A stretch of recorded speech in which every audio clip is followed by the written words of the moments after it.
Duduk kembali Bapak Ibu Saudara. Shalom Aleichem. Bapak Yahweh memberkati saudara sekalian. Pada pagi ini saya ingin mengajak saudara sekalian untuk belajar satu tema, yaitu mengenal ilmu fu'udu. Namanya saja mengenal, saudara. Artinya bukan belajar, tetapi hanya mengenal. Mengenal itu supaya kita tahu, oh modelnya kayak begitu. Tapi jelas kita tidak mempelajari ilmu fu'udu. Jadi jangan sampai nanti saudara berpikir, wah kehilat tempat Pak Lukas belajar fu'udu. Bukan ya saudara, jadi saudara mesti ngerti. Kata mengenal itu berarti cuman tahu, hanya tahu saja, yang penting kita kenal. Seperti kita ketahui bahwa di dalam kita menjalani hidup di dunia ini, kadangkala kita berhadapan dengan hal-hal yang tidak bisa masuk akal, tidak bisa dipikir secara logika. Beberapa waktu yang lalu, di televisi sempat digemparkan dengan adanya seorang ibu yang dari perutnya mengeluarkan kawat, saudara.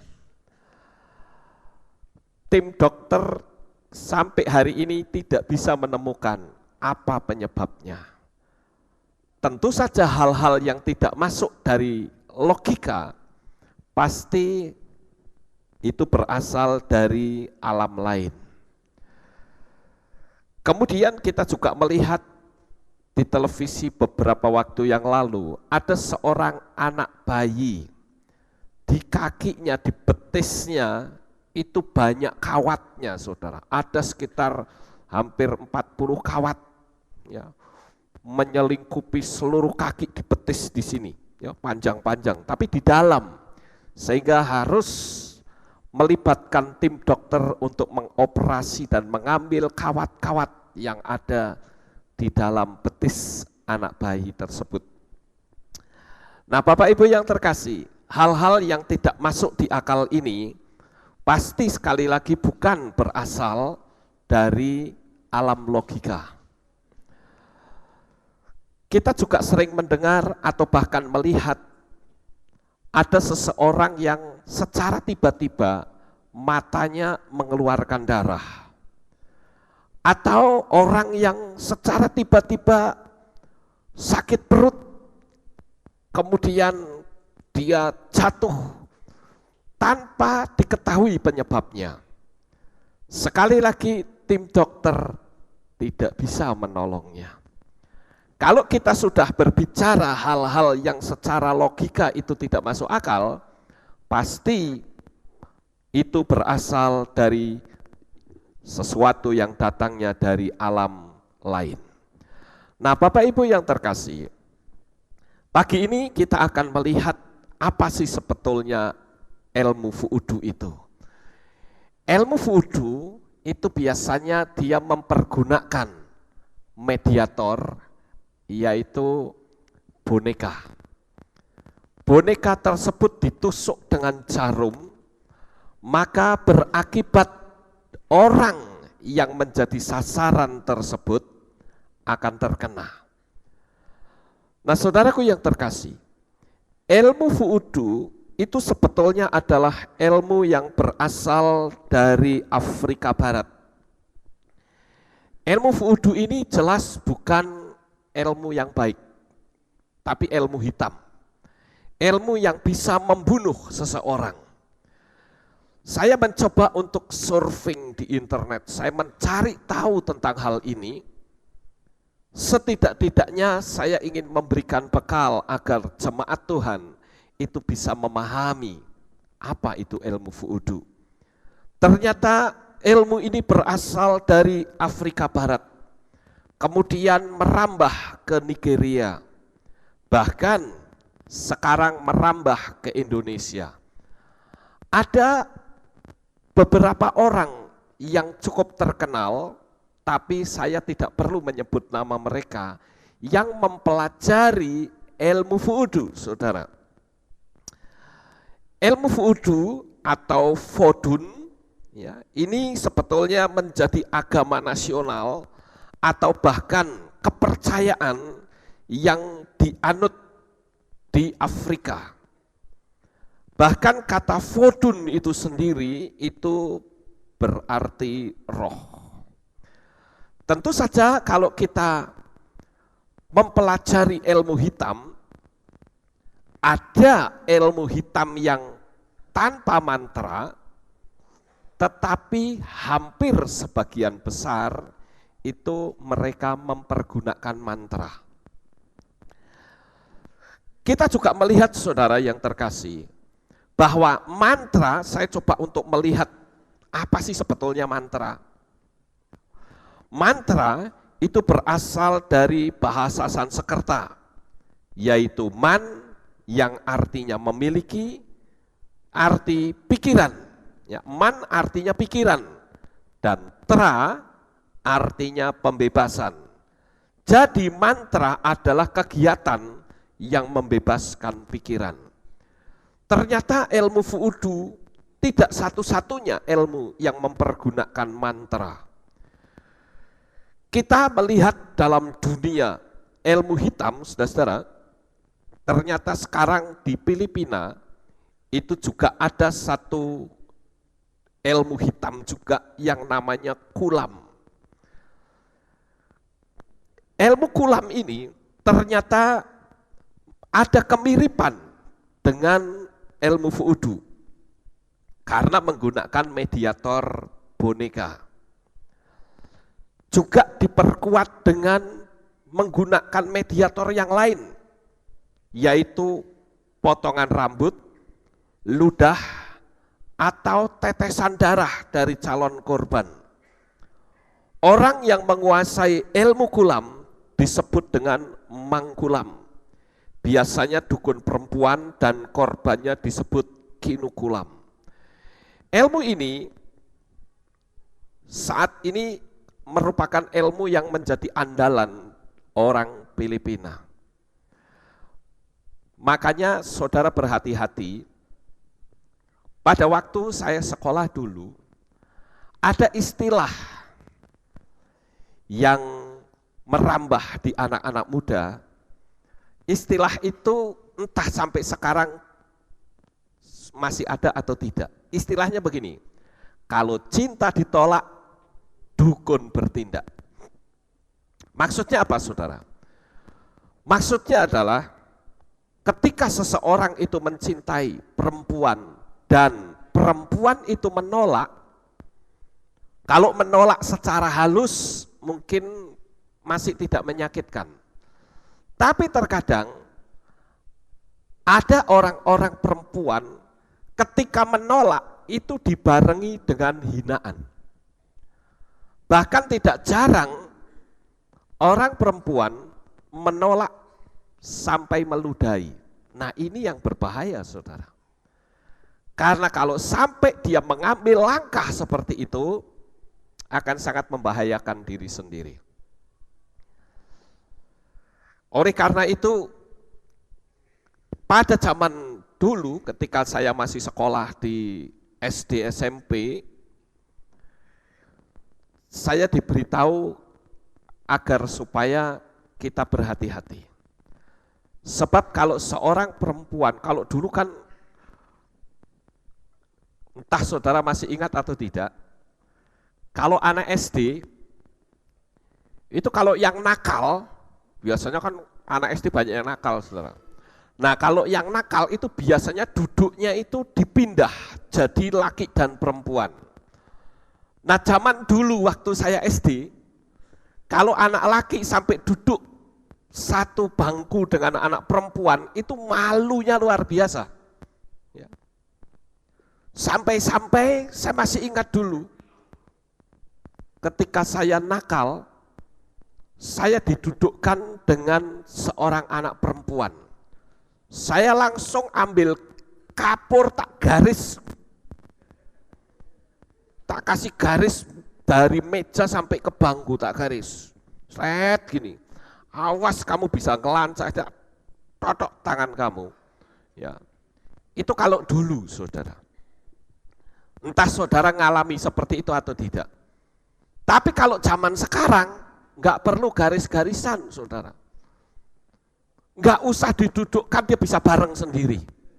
Itu zaman sekarang. Kalau zaman dulu, wah, malu duduk bersama dengan perempuan.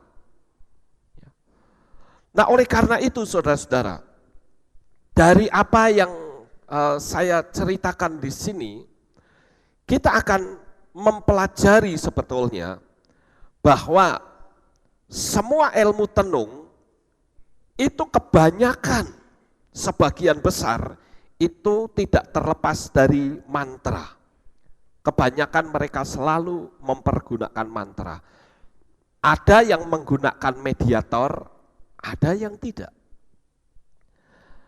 Lalu apa sebetulnya menurut kata orang mantra tersebut? Saya mencoba untuk melihat saudara, apa sih pendapat orang tentang mantra? Dari orang yang tidak bisa atau tidak pernah berkecimpung dalam dunia ilmu hitam, sampai orang yang senang bermain ilmu hitam. Yang pertama adalah, menurut kata orang, mantra itu adalah kumpulan dari huruf-huruf yang membantu dalam memperoleh keuntungan dan menaklukkan rintangan-rintangan. Karena diambil dari kata man yang mengacu pada pikiran dan kontemplasi, kemudian tra yang berkaitan dengan energi vital dan perlindungan. Itu menurut orang pertama. Kemudian saya mencoba untuk melihat di Wikipedia ensiklopedia. Di sini dikatakan bahwa mantra adalah bunyi, suku kata atau kata, atau sekumpulan kata-kata yang dianggap mampu menciptakan perubahan. Misalnya perubahan spiritual. Jenis dan kegunaan mantra berbeda-beda tergantung mazhab atau filsafat yang terkait dengan mantra tersebut. Wah, kalau kita mempelajari ini, kita pusing saudara. Apa maksudnya? Kemudian saya pernah sekali waktu bertanya kepada seseorang, mantra itu apa sih? Ada orang yang menjawab begini, mantra tidak lain adalah sekumpulan kata-kata atau suku kata yang dilafalkan berulang-ulang untuk mencapai suatu maksud tertentu. Saya bilang salah kalau seperti itu. Kalau mantra dianggap itu kata yang diulang-ulang, pertanyaan saya, bagaimana dengan anak-anak SD atau SMP yang belajar bahasa Inggris? Bukankah mereka disuruh mengulang-ulang kata-kata? Apakah itu bisa disebut mantra? Ya tidak, saudara. Lalu saya mengambil pola pemikiran saya sendiri. Apa sebetulnya mantra? Menurut yang saya pelajari, sebetulnya mantra itu adalah merupakan password untuk masuk ke dalam dunia alam roh yang telah terprogram.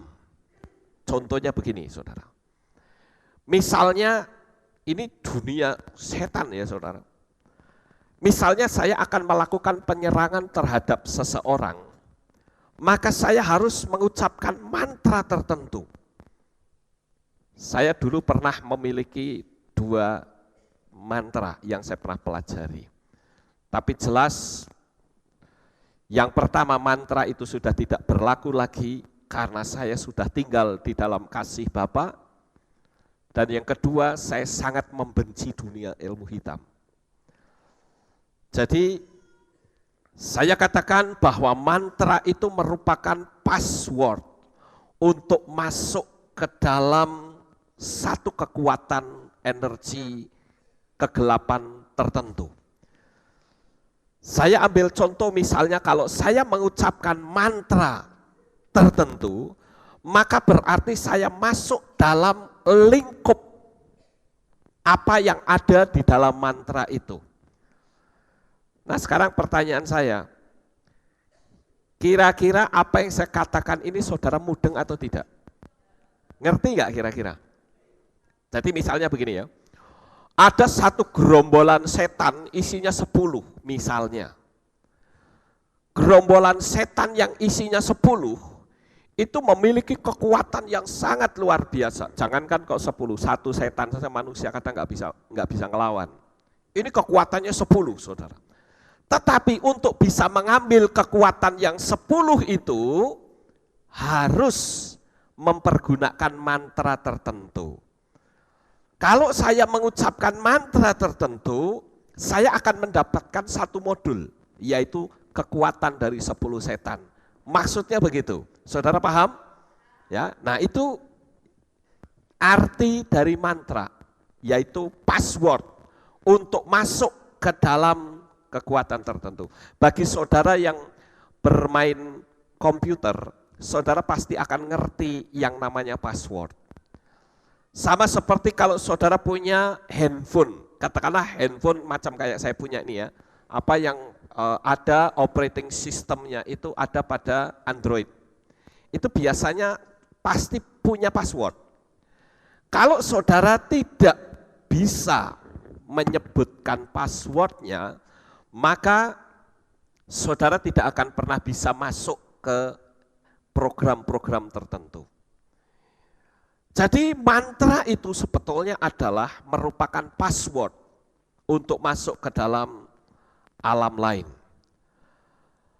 Nah saudara yang terkasih, ada beberapa cara untuk bisa masuk atau ada cara-cara untuk mengucapkan mantra yang secara umum itu ada 3. Yang pertama adalah mengucapkan mantra dengan suara keras sehingga dapat didengar oleh orang lain. Biasanya digunakan dalam kegiatan pemujaan umum, biasanya. Jadi ada mantra yang diucapkan dengan keras, dan biasanya itu dipakai untuk umum, saudara. Seperti misalnya untuk menyerang menggunakan ilmu vudu, biasanya menggunakan mantra yang bersuara. Kemudian yang kedua, ya sebelum kedua saudara-saudara, karena pengucapan mantra dengan nada keras dapat memecah energi negatif yang diakibatkan oleh kekuatan atau pengaruh alam yang tidak bagus. Pengucapan mantra seperti ini memiliki kekuatan 10 kali lipat. Jadi yang namanya mantra itu tidak selalu ada pada ilmu hitam. Tetapi ilmu putih pun ada yang menggunakan mantra. Tapi sekali lagi jangan saudara salah tafsirkan. Kalau saya berkata ada ilmu putih, berarti saudara berpikir, wah ini boleh juga kita belajar nih. Yang penting kan ilmu putih. Saya bilang tidak. Ilmu putih juga berasal dari setan, saudara. Jadi ilmu hitam maupun putih tetap itu bukan dari Tuhan. Dan itu tidak boleh. Amin. Ya. Sekali lagi saya hanya memperkenalkan saja agar saudara bisa ngerti. Enggak cuman kita ngubet di dunia kerohanian, tapi dunia yang model kayak begini saudara tidak tahu. Cuman bedanya saudara, kalau ilmu hitam itu untuk nyerang orang, untuk membinasakan orang, bikin orang itu sakit, atau bikin orang itu mati. Tetapi kalau yang namanya ilmu putih, memang ada yang menggunakan mantra, itu untuk pengobatan, biasanya seperti itu. Saya ambil contoh misalnya, kalau saudara ada yang pernah pergi ke dukun, oh enggak apa-apa, dukun ini dukun baik, dia enggak pernah jaili iman kita kok, dia paling mengobati. Nah biasanya kalau dia mau mengobati, dia menggunakan mantra tertentu. Dia mengucapkan mantra, begitu mantra itu diucapkan, dia akan mengakses ke dunia alam lain yaitu alam di mana ada malaikat-malaikat penyembuh di sana. Nah, yang alam lain itu yang ikut nyembuhkan. Saudara, maksud apa yang saya sampaikan ini? Ngerti ya? Oke, nah itu yang disebut dengan mantra yang diucapkan. Biasanya memiliki kekuatan yang sangat besar, saudara.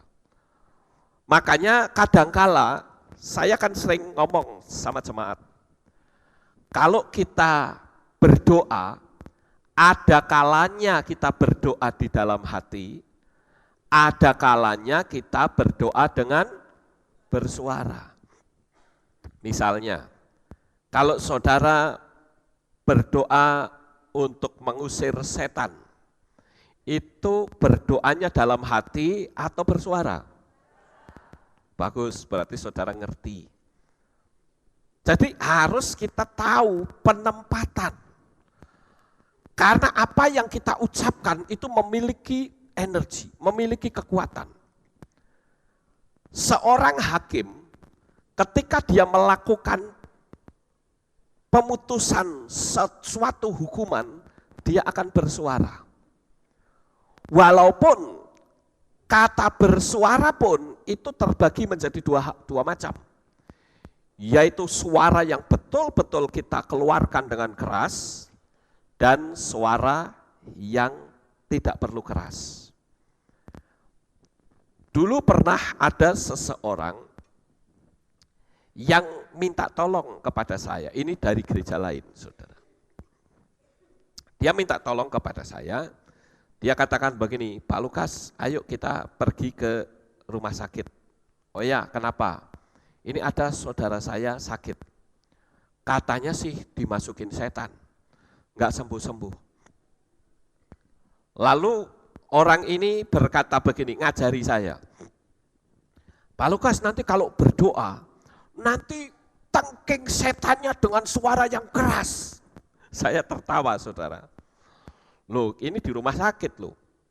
Masa saya harus teriak-teriak di rumah sakit?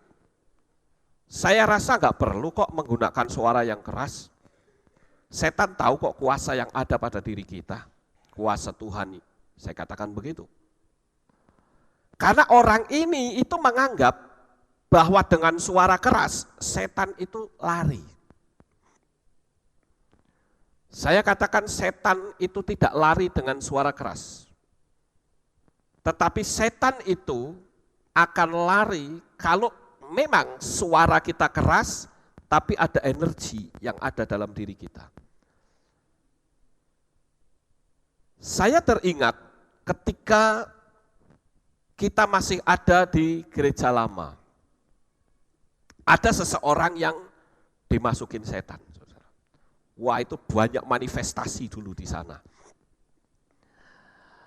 Nah, pada waktu itu ada seseorang yang menyebut dirinya hamba Tuhan, berdoa dengan suara yang keras. Setannya itu tidak lari, saudara. Setannya itu yang masuk pada diri orang ini, itu langsung mendelik, orangnya itu dipukul dan diludahi. Kalau saya nyebut orangnya pasti saudara tahu, tapi saya nggak perlu sebut. Tetapi hanya dengan berdoa, setan itu pergi. Jadi dengan kata lain, memang ada di mana kita harus mengucapkan dengan suara keras, tapi ada yang harus diucapkan dengan suara tetapi tidak perlu keras. Tapi dibutuhkan hanya kuasa. Saya ambil contoh seorang hakim yang memutuskan hukuman mati. Dia tidak akan mengucapkan sambil pegang palu dan berkata, dengan ini saya nyatakan bahwa nama terdakwa ternyata kedapatan melakukan kesalahan yang meyakinkan. Untuk itu, terdakwa dijatuhi hukuman mati, buak gitu. Enggak, saudara, enggak akan begitu. Bahkan dipukulkan palunya banter-banter sampai palunya botol sekalipun. Apakah hukuman mati itu terjadi hanya karena palunya yang sampai putus atau mejanya yang hancur? Tidak. Tapi cukup dengan berkata, terdakwa terbukti bersalah dan sangat meyakinkan. Untuk itu terdakwa dijatuhi hukuman mati. Mati. Kenapa? Karena dari hakim itu ada kuasa. Tapi tetap harus diucapkan. Enggak mungkin hakim menjatuhi hukuman mati cuman diem, di batin. Enggak bisa, tetap harus diucapkan, saudara. Itu sebuah hukum. Nah begitu juga di dalam mantra itu ada 3. Yang pertama adalah diucapkan dengan suara yang keras. Dan yang kedua, mantra diucapkan dengan berbisik-bisik atau mendesis. Sehingga hanya didengar oleh diri sendiri. Istilahnya qomat kamit. Yang tahu orang itu sendiri. Karena namanya mantra itu rahasia. Orang lain nggak boleh tahu. Ya. Itu adalah mantra. Tetapi ada juga mantra yang diucapkan di dalam hati. Mantra yang diucapkan di dalam hati ini itu seringkali dipergunakan untuk hal-hal yang rahasia. Misalnya saja, ada seseorang dikasih pengajaran sama gurunya. Nanti kalau kamu lewat di daerah situ, ucapkan mantra ini. Karena ketika kamu mengucapkan mantra ini, kamu akan di-cover oleh kekuatan yang tidak nampak oleh mata. Sekalipun kamu ada di daerah itu rawan banyak galinya, nggak usah takut. Kamu batin saja, ngomong, kamu akan dilindungi. Sebetulnya ucapan mantra yang diucapkan dengan keras, dengan berbisik, dan di dalam hati, itu nyontoh konsepnya Tuhan, saudara. Nyontoh konsepnya Tuhan. Kenapa? Karena ada kalanya, ketika saudara sedang berhadapan dengan satu perkara atau masalah, kadangkala kita harus berdoa di dalam hati untuk mengundang malaikat Tuhan. Ketika kita melewati jalan yang rawan, jalan yang penuh dengan perampok misalnya, kita tidak perlu teriak-teriak, Tuhan tolong, enggak perlu. Saudara cukup ucapkan di dalam hati, Tuhan, saya ada di daerah perampok. Di sekitar saya ini banyak perampok. Cukup di dalam hati, saya mengundang malaikat Tuhan jaga saya. Saudara ada di lingkup perampok, enggak perlu diucapkan. Tapi kalau diucapkan justru salah. Malah saudara berbahaya. Saya ambil contoh, misalnya saudara ada di satu lingkup di banyak orang, saudara tahu, wah ini di depan saya ini gali, ini perampok, wah ini penculik, ini pemerkosa. Lalu saudara berdoa, ya Tuhan, saya berada di tengah-tengah perampok, saya berada di tengah-tengah orang yang mau membunuh saya, ini mereka gali semua, malah ditangkap saudara.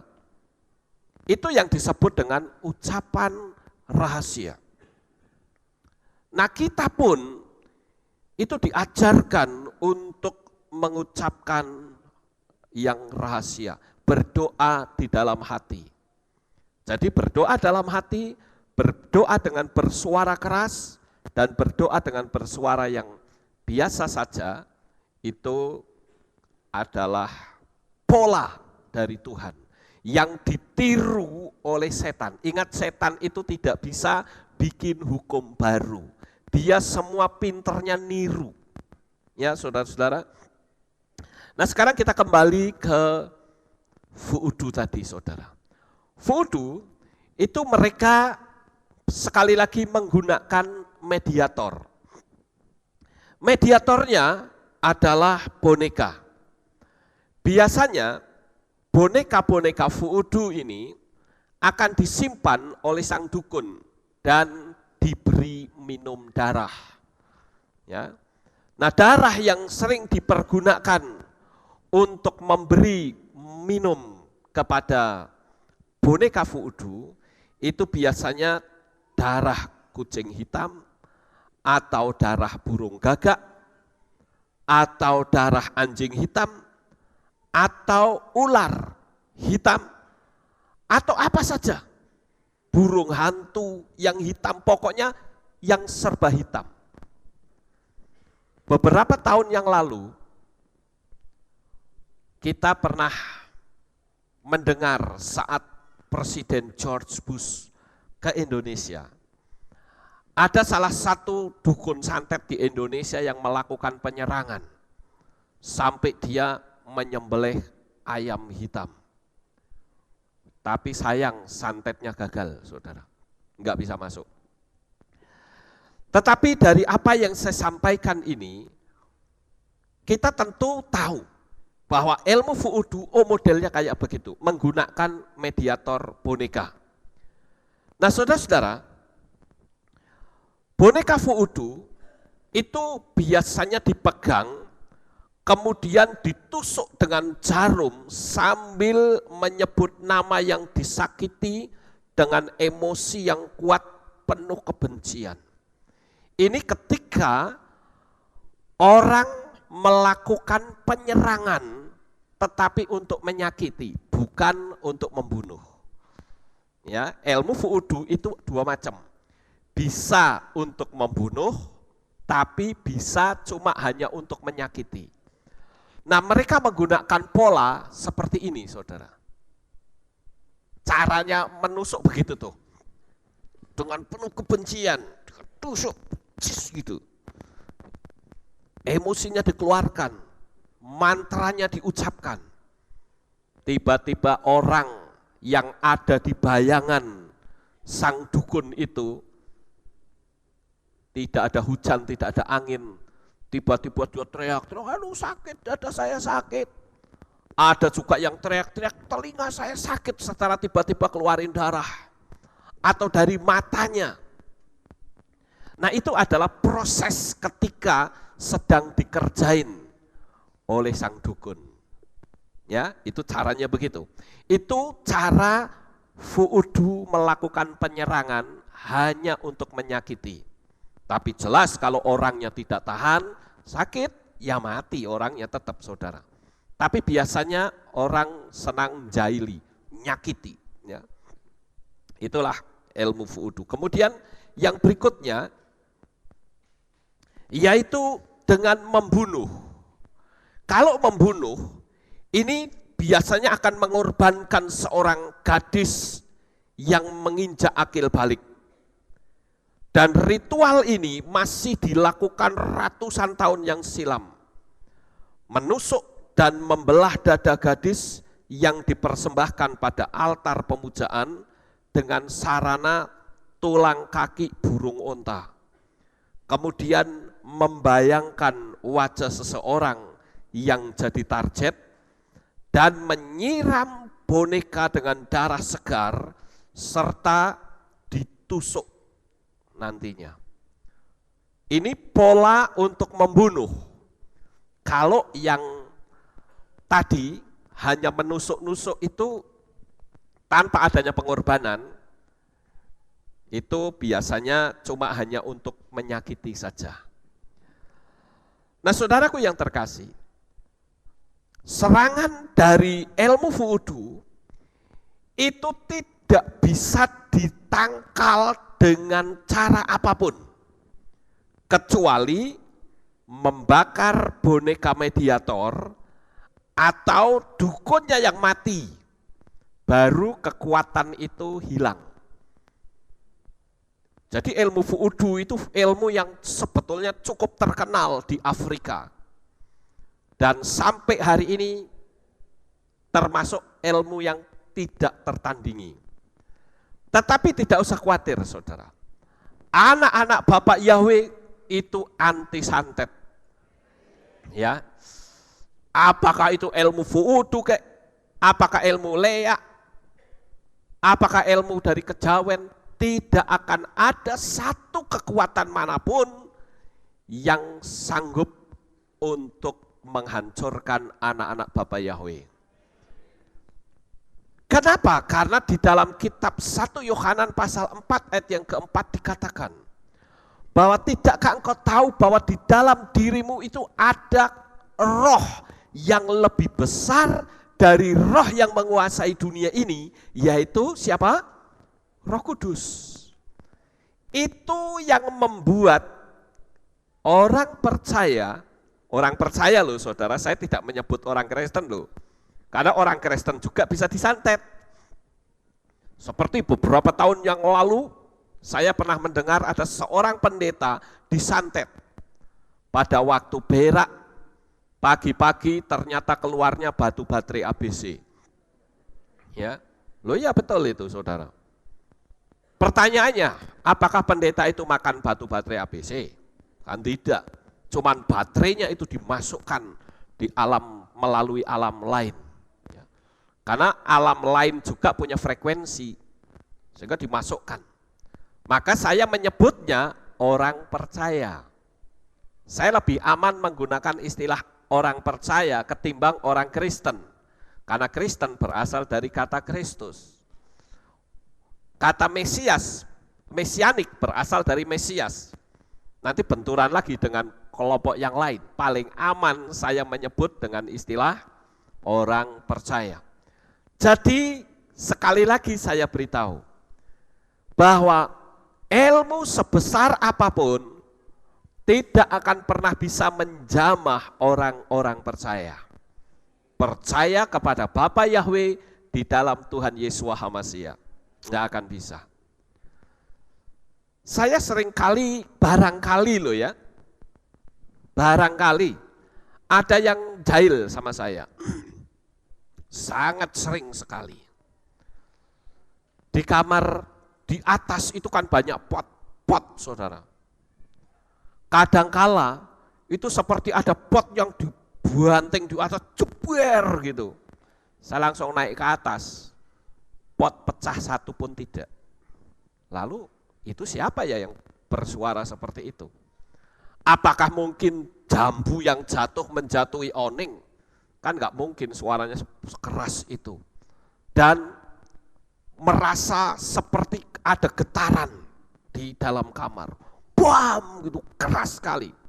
Dan itu sering sekali terjadi. Tapi tidak satupun yang tembus. Karena saya orang percaya kepada Bapa Yahweh. Ya, jadi saudara tidak usah khawatir, tidak usah takut. Orang di luar sana pun sebetulnya kalau menghadapi orang yang tidak percaya Bapa Yahweh, tidak percaya Yesua, itu juga bisa menghindari santet. Itu dengan cara, saya dulu ngajari orang begini saudara, itu dulu sebelum saya kenal Tuhan. Saya bilang begini, kalau kamu disantet orang, diserang orang, cara yang paling gampang kamu tidur di lantai. Enggak akan serangan itu masuk. Karena kekuatan ilmu magic itu tingginya sekian kira-kira. Serangan datang sekian tingginya saudara. Yang tidur di lantai itu enggak akan kena. Kenapa? Karena lantai itu adalah negatif energinya. Sedangkan setan itu juga energinya seperti itu. Jadi dia nggak akan mampu untuk mendekat. Ada orang yang tanya sama saya, lah kalau rumahnya susun, berlaku nggak? Saya bilang tidak berlaku untuk rumah susun. Yang berlaku itu hanya untuk di lantai, betul-betul tanah. Kalau yang mau di atas, boleh, tapi menggunakan alat yang setidak-tidaknya bisa memancarkan energi ion negatif. Itu setan nggak akan dekat saudara. Tapi saya nggak akan bicara seperti itu.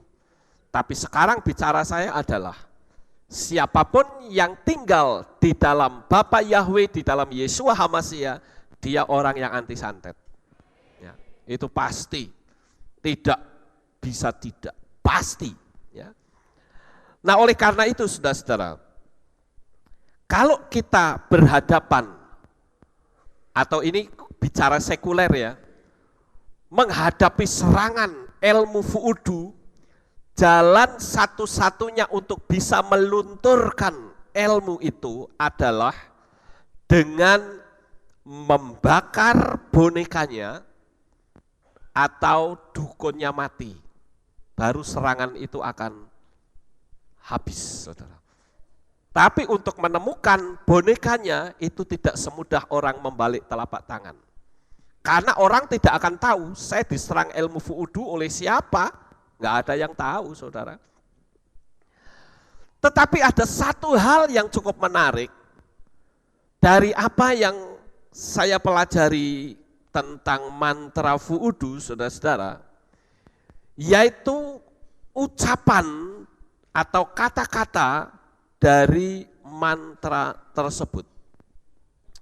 Di sini ada cukup banyak, saudara-saudara, tetapi pernahkah saudara merasa curiga ketika ada orang yang berbahasa lidah yang kayak begini, saudara? Kirana mayaso, sakarama, sakalama, ora palaka, kira palaka, syara baba, sirakala baba, rafama maya sanda. Seperti ini. Pernah nggak saudara curiga? Saya sering mendengar orang berbahasa lidah itu seperti itu, saudara. Belakang selalu digandakan, ra. Saya berpikir, kok aneh ya? Agak misterius di pikiran saya sebetulnya. Cuman sekali lagi, apa yang menyangkut Roh Kudus saya tidak berani berkomentar. Nggak berani. Sebab saya teringat dulu ada seorang pendeta, saudara-saudara, ini teman saya, seorang pendeta ini memang sudah dasarnya tidak suka dengan bahasa lidah. Sehingga kalau ada orang yang berbahasa lidah itu dihina. Karena berkata, orang yang berbahasa lidah itu mengucapkan kata sandalawas, sandalawas, sandalawas. Oh, sandalnya lawas. Ya.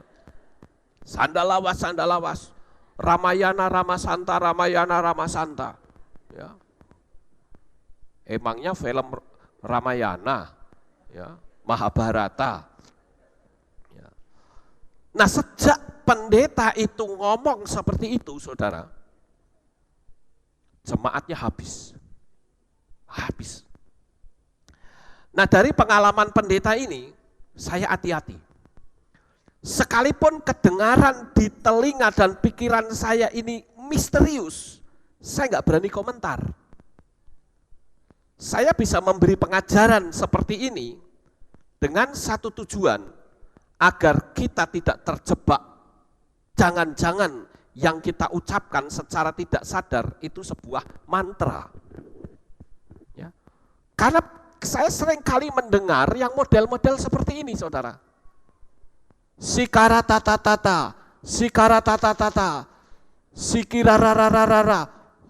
Saya sering mendengar seperti itu.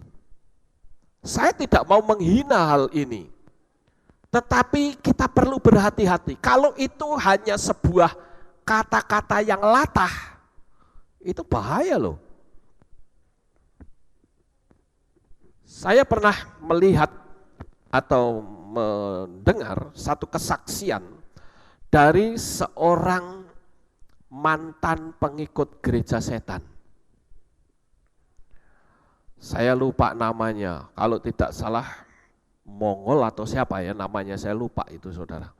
Itu sudah beberapa tahun yang lalu. Dia katakan bahwa saat saya ikut gereja setan, saya, ini kan orientasinya di Manado, karena gereja setan itu tumbuh subur di Manado, saudara. Dia katakan saya menyusup masuk dalam gereja-gereja Kristen. Dan ketika pendeta itu melakukan altar call, nah itu momen yang terbaik. Karena mereka masuk ke dalam dunia supranatural dan pendeta itu mengucapkan kata-kata yang saya tidak tahu. Tetapi dari dulu ya kayak gitu terus. Setiap kali ada bahasa lidah, ya seperti itu. Ini orangnya sudah bertobat, katanya sudah jadi orang Kristen. Jadi dia ungkapkan itu ketika dia masih masuk dalam gereja setan, dia menyusup ke dalamnya. Dan banyak sekali kata-kata yang diulang-ulang dan dia menyusup ke dalam. Sehingga pendeta berkata, ini Roh Kudus. Ini orang yang dari gereja setan ini tertawa, dasar pendeta bodoh. Itu kan kerjaan saya. Dia nggak tahu, saudara. Nah itulah sebabnya pentingnya kita belajar agar kita itu ngerti, kita memahami. Saya tidak anti dengan bahasa lidah, tidak. Karena saya juga berbahasa roh. Tetapi bukankah setiap kali ibadah lalu, ayo kita berbahasa roh, ya kayak gitu juga. Saya berpikir apakah itu hafalan, kata-katanya juga misterius. Dan ini cukup mengerikan saudara kalau kita tidak menyikapi dengan baik. Jangan-jangan yang nampaknya katanya penuh Roh Kudus, ternyata itu bukan Roh Kudus. Itu roh jiwa. Karena hanya kejiwaan, maaf ya. Karena begitu orang sudah masuk ke dalam dunia supranatural, itu di alam roh itu sudah campur aduk untuk rebutan. Saya ambil contoh. Ini saya ngomong karena di internet sudah ada. Nah saudara yang terkasih, di sini saya tunjukkan beberapa mantra-mantra, dan ternyata ini adalah mantra-mantra dari Voodoo. Ya.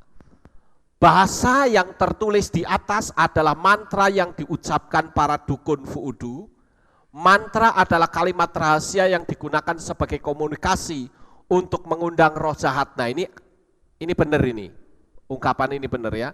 Jika mantra diucapkan secara tepat oleh hamba iblis, ya ini mereka kan tidak tahu ya tentang iblis itu apa. Maka iblis akan menggerakkan kuasanya untuk tercapainya maksud mantra itu. Di dalam mantra ini banyak terdapat nama roh jahat. Salah satunya adalah roh jahat yang bernama Yamo. Kemudian beberapa ciri mantra yaitu pengucapan pada akhir suku kata yang diulang-ulang secara berturut-turut. Misalnya, sikaratatata, sikaratatata, syananana, sidididididi, sikalalalala, mau seperti itu kira-kira saudara-saudara. Ya, jadi kita mesti berhati-hati. Ingat, dulu pernah dunia Kristen kecolongan. Kecolongan apa saudara? Yaitu munculnya lagu Kumbayah My Lord. Pertanyaan saya, siapa yang pernah mendengar lagu Kumbayah My Lord? Angkat tangan. Pernah dengar? Wah, tidak banyak tapi saudara ya. Kumbayah My Lord itu sampai masuk ke dapur rekaman.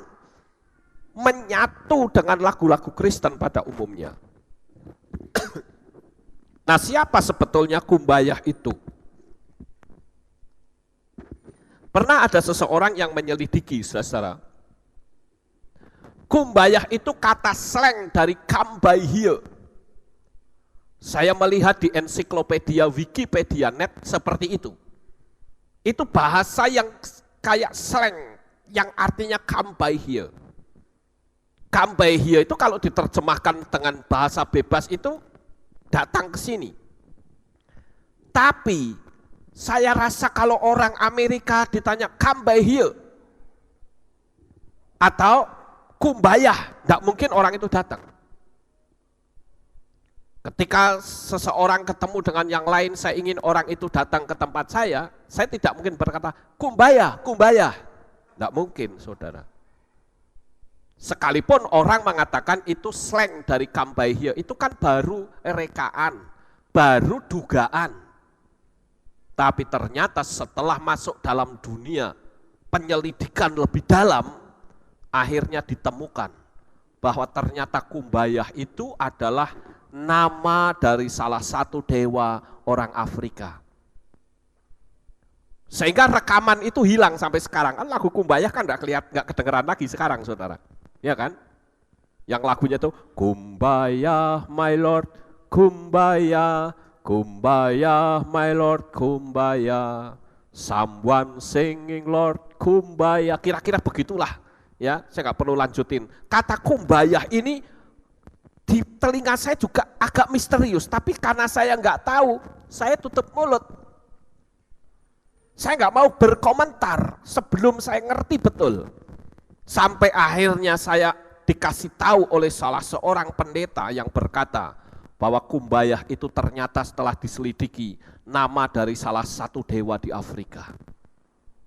Nah loh, kok bisa ya menyusup masuk ke dunia kekristenan tanpa diketahui. Termasuk sekarang juga ada penyusupan yang dilakukan oleh orang-orang yang terkenal di dunia Kristen yang mengatakan bahwa hukum kasih karunia itu menolak Torah. Ini bahaya sekali, saudara.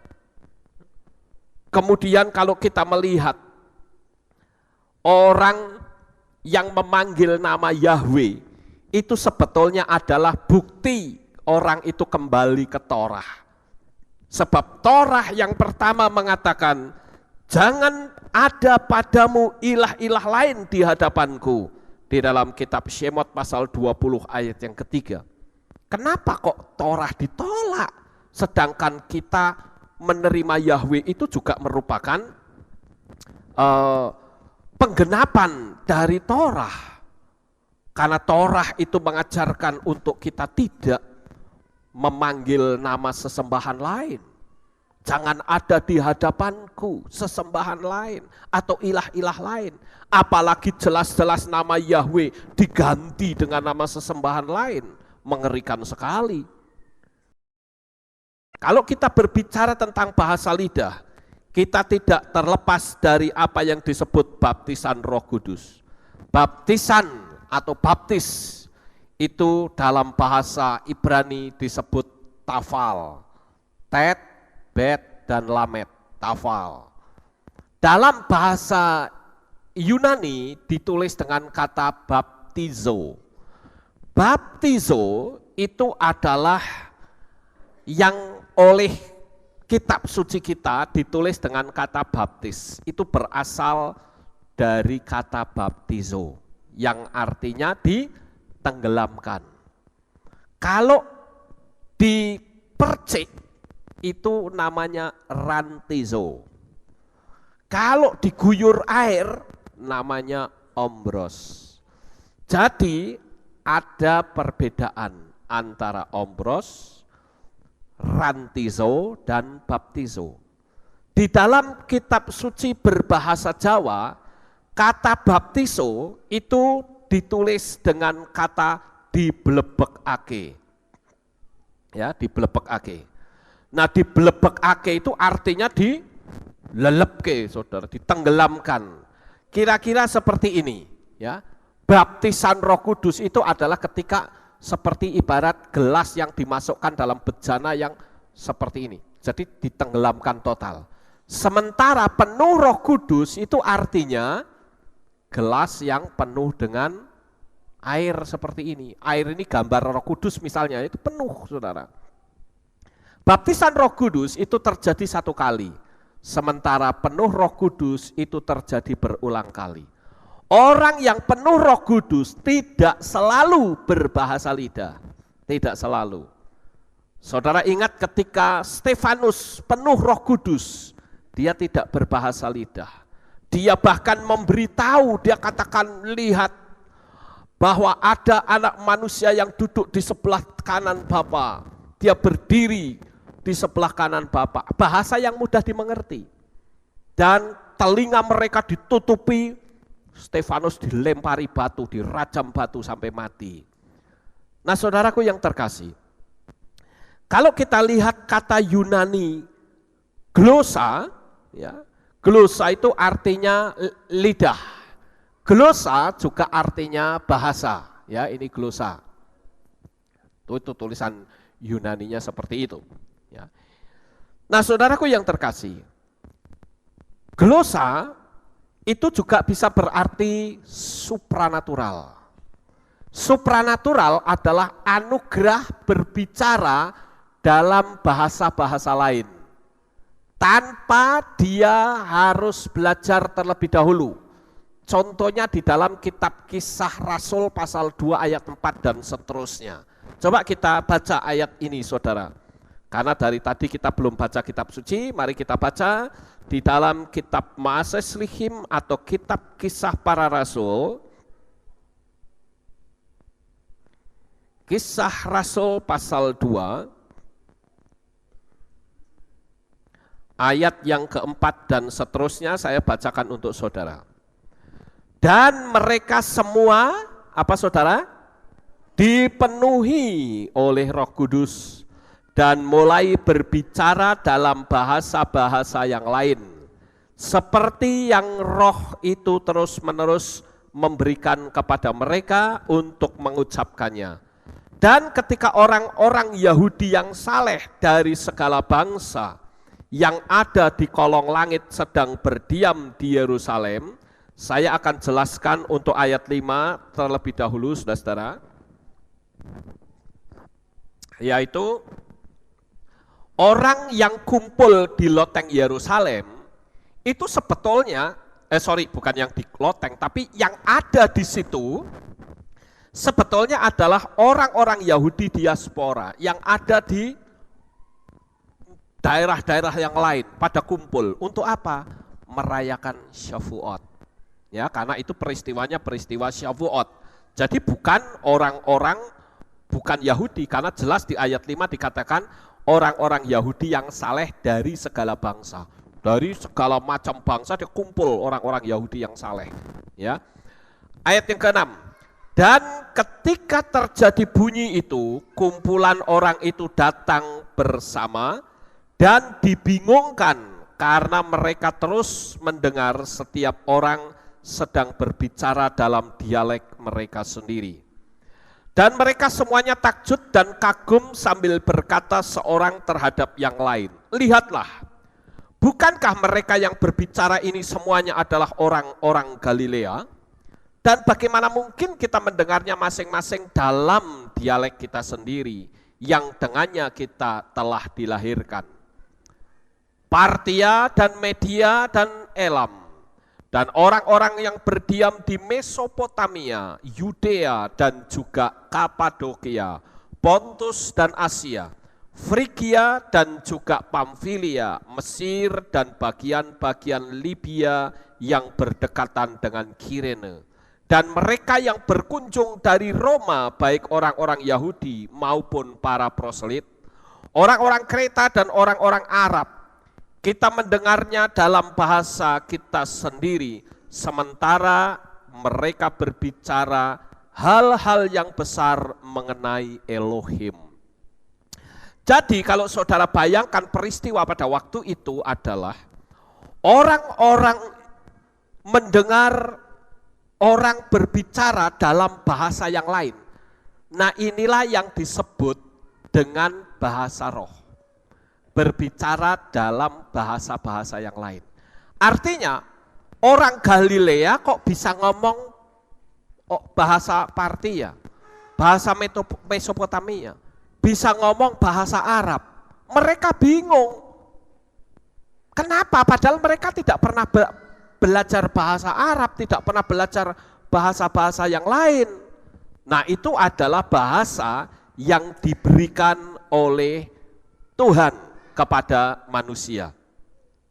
Nah, saudaraku yang terkasih, bahasa roh sebetulnya itu sudah ada ya di dalam perjanjian lama. Ya, atau bahasa lidah ini itu ada di dalam perjanjian lama. Ya, itu sebetulnya adalah bahasa lidah ya. Ada dalam perjanjian lama. Saya tunjukkan 3 contoh berbahasa yang memiliki unsur supranatural, sehingga dikaitkan dengan kata-kata dalam bahasa roh atau bahasa yang tidak pernah dipelajari sebelumnya. Nah, saudara tahu bahwa di dalam perjanjian lama itu pernah terjadi. Yang pertama yaitu peristiwa di Menara Babel. Di kitab Beresit pasal 10 dan seterusnya, saudara-saudara. Itu suatu peristiwa ajaib supranatural yang orang secara tiba-tiba bisa berbicara bahasa lain yang tidak pernah dipelajarinya dan sifatnya permanen. Tadinya bahasanya cuma satu, bahasa Ibrani. Tapi akhirnya karena manusia itu memberontak kepada Tuhan, akan menyamai Tuhan, sehingga mereka berbicara bahasa-bahasa lain, dikacaukan bahasanya oleh Tuhan. Mungkin pada waktu itu saya membayangkan, ada seseorang yang disuruh ambil semen. Ambil semen, bawa sini, ini mau tak pasang semen di atas. Ternyata orang, dia tidak membawa semen, malah bawa ember sama air, saudara. Orang bingung, aku nyuruh semen. Apa kamu bilang? Nggak ngerti, saudara. Bahasanya kacau semuanya. Sehingga pembuatan menara itu gagal. Itulah yang disebut munculnya bahasa-bahasa yang diberikan oleh Tuhan. Peristiwa yang kedua yaitu keledai Balhum atau keledainya Bileam. Di dalam kitab Bamidbar pasal 22 ayat 22 dan seterusnya, yaitu kemampuan Tuhan memberikan bahasa lain kepada keledai. Bahkan jika perlu Tuhan juga sanggup untuk membuat batu bisa berteriak. Seperti yang tertulis dalam Lukas 19 ayat yang ke-40. Nah, saudaraku yang terkasih, di sini berbicara bahasa-bahasa lain itu berarti bahasa yang bisa dimengerti. Tapi kalau bahasa roh, itu bahasa yang tidak bisa dimengerti. Karena yang diucapkan sebetulnya hanya untuk diri sendiri dengan Tuhan, bukan untuk show, saudara. Kadangkala saya berpikir, kenapa ya orang kok bahasa lidahnya itu saja. Ya.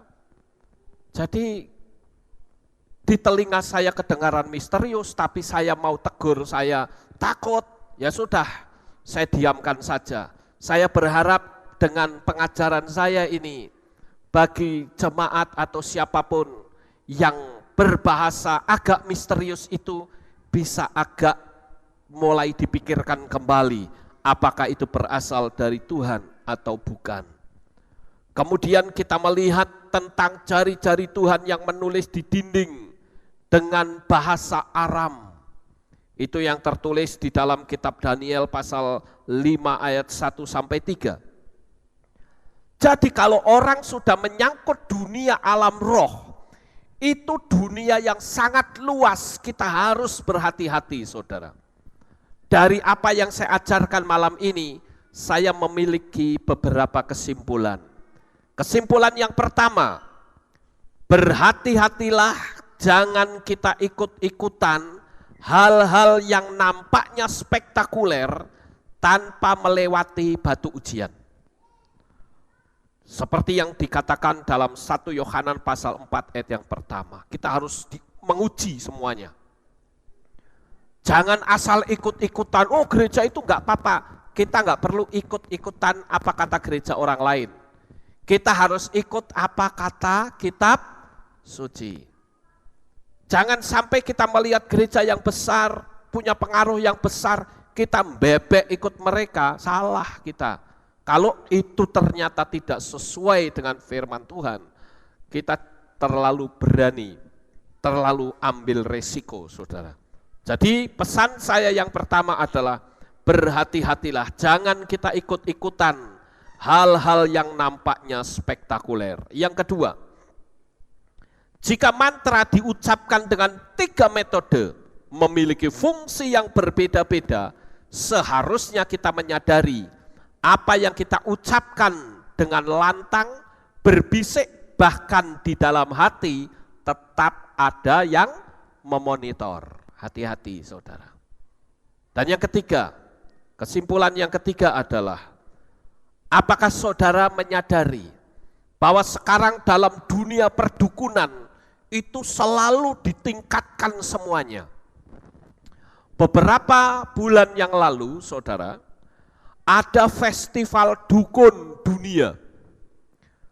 Festival ini diadakan di Pegunungan Tiva di dekat desa Korumdak di Siberia.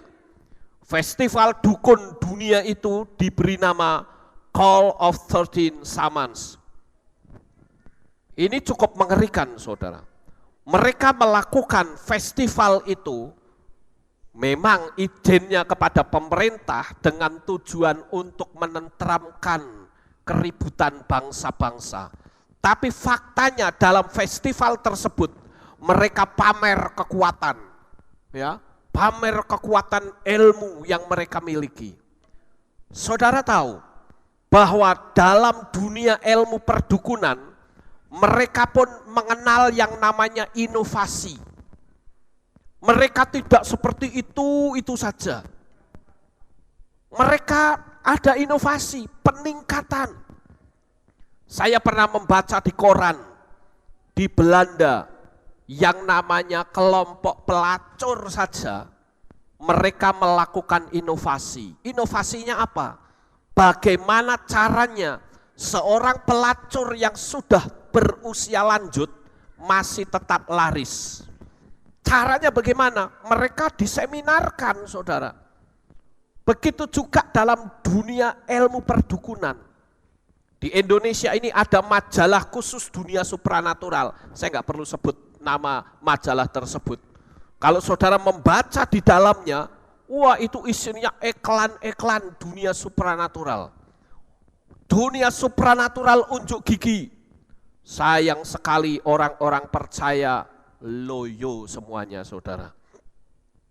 Kekuatan supranatural saat ini sedang benar-benar bergejolak. Yang jadi pertanyaan, apakah saudara masih memiliki beban untuk pelayanan dengan roh yang menyala-nyala, atau roh saudara sudah mulai padam? Ingat, waktunya sudah dekat.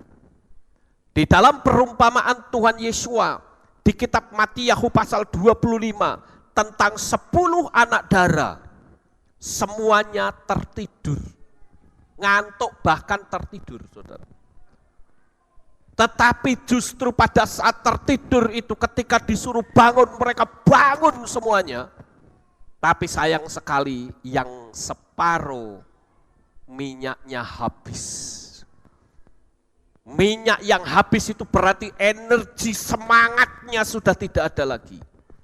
Sekalipun lampunya masih bisa menyala, tetapi menyala tidak permanen, tapi sebentar-sebentar meleret. Minyak yang habis itu simbol dari orang yang sudah mulai suam-suam kuku. Pernah saudara melihat lampu teplok? Di sini namanya lampu teplok, betul? Betul, lampu teplok. Lampu teplok itu kalau minyaknya hampir habis gimana, saudara? Lampunya pasti beleret, betul ya? Nanti kalau sudah lampunya beleret supaya nyala, diapain? Ditutup sumbunya, saudara. Sumbunya ditutup, nanti nyala lagi. Tapi sebentar, beleret lagi, tutut lagi, beleret lagi, tutut lagi, botol akhirnya, saudara. Ya, copot akhirnya, habis sama sekali. Tapi berbeda kalau minyaknya masih ada. Kalau minyaknya masih ada, dia akan tetap menyala. Ingat, kedatangan Tuhan yang kedua sudah hampir tiba. Dunia alam supranatural sedang bergerak dengan dahsyat. Dan saya katakan, alangkah indahnya kalau sampai kita, ketika Yesus datang, kita masih ada dalam semangat pelayanan yang menyala-nyala. Dan kesimpulan yang keempat adalah, tujuan kita yang paling utama adalah mencapai satu titik di mana kelak Yesua datang, kita akan menyongsong Tuhan di awan-awan yang permai. Jangan sampai ketika Yesua datang, ternyata kita ketinggalan, saudara. Hati-hati. Sekali lagi, saya di sini karena dipercaya sebagai gembala jemaat, maka saya mengajarkan sesuatu agar kita sama-sama nanti terangkat menyongsong Tuhan di awan-awan yang permai. Pengajaran dari luar itu banyak sekali, saudara. Dan akhir-akhir ini di dunia internet banyak sekali orang yang mulai menolak Yesua. Hati-hati, saudara. Menolak Yesua, menolak darah pengampunan, kita akan tersingkir. Jangan kita ikut-ikutan orang Yahudi, karena memang di kitab suci sudah dinubuatkan orang Yahudi itu anti dengan Yesua. Kok malah kita ikut-ikutan, kita yang ada di garis bangsa-bangsa. Kadang kita juga ikut-ikutan tidak memanggil nama Bapa. Ya kalau begitu apa bedanya dengan orang Kristen, saudara? Sama saja, orang Kristen juga tidak memanggil nama Bapa. Cuman bedanya kalau mereka mengganti dengan nama lain, yang ini diganti juga dengan Adonai dan Hashem. Enggak ada artinya, sama, nama Bapa tetap tidak disebut. Itu pelanggaran besar menurut kitab suci. Nah sekarang di dunia internet saya lihat begitu banyak masukan-masukan, di mana orang mulai menolak Yesua dengan segala kepintaran mereka. Dan saya katakan orang-orang ini sebetulnya adalah kelompok ahli Torah yang dulu zaman Yesua itu nyogok para penjaga makam Yesua, yang waktu itu Yesua bangkit, penjaga-penjaga Romawi itu lari ke ahli Taurat dan berkata, kamu tak kasih duit, ngomong Yesua dicuri orang. Dan anehnya, orang kok bisa percaya. Padahal Yesua itu sudah sampai menampakkan diri hingga 500 orang. Bahkan Thomas sendiri yang tadinya tidak percaya, akhirnya percaya ketika tangannya disuruh mencocokkan ke jari dan lambungnya Yesua. Itu sebabnya berbahagialah kita yang tidak melihat namun percaya. Amin. Jadi hati-hati. Kalau ada suara dari luar yang mendiskreditkan Yesua dengan kepandaian mereka, bahkan mereka mengasosiasikan bahwa yang disebut Brit Hadasa itu sesuatu yang tidak berguna, kita akan berkata silahkan mereka mau ngomong apapun. Tapi yang jelas bagi saya, untuk saya meninggalkan Yesua terlalu jauh, saudara. Kenapa? Karena saya yakini bahwa Yesua itu adalah Yahweh sendiri yang turun ke dalam dunia ini. Dia bisa dibunuh, tapi kematian tidak berkuasa atas dia. Dia bangkit kembali. Hati-hati, saudara. Jangan kita ikuti suara yang dari luar. Itu suara bohong semuanya. Saya tetap mengacu kepada satu orang yang bernama Rabi Kaduri, yang mati beberapa waktu yang lalu, berumur 108 tahun. Dia seorang rabi yang sangat disegani di Israel. Dia bahkan seorang rabi yang anti dengan Mesias. Tapi menjelang kematian, dia membuat sebuah pengakuan bahwa Yesua itu adalah Sang Mesias. Betapa celakanya kita kalau kita terlalu mengagung-agungkan apa yang bernuansa Yahudi, tetapi keluar dari jalur firman Tuhan, itu berbahaya untuk kita semuanya. Oleh karena itu, saudara, ketika kita melihat dunia alam supranatural sedang bergerak dengan hebat, kita harus berhati-hati. Saya ajari seperti ini agar jemaat itu kelak Yesua datang akan menyongsong Tuhan bersama-sama dengan kita semuanya menghadap Tuhan di alam yang kekal. Sukses besar untuk saudara. Bapak Yahweh memberkati. Haleluya. Tim musik naik ke atas.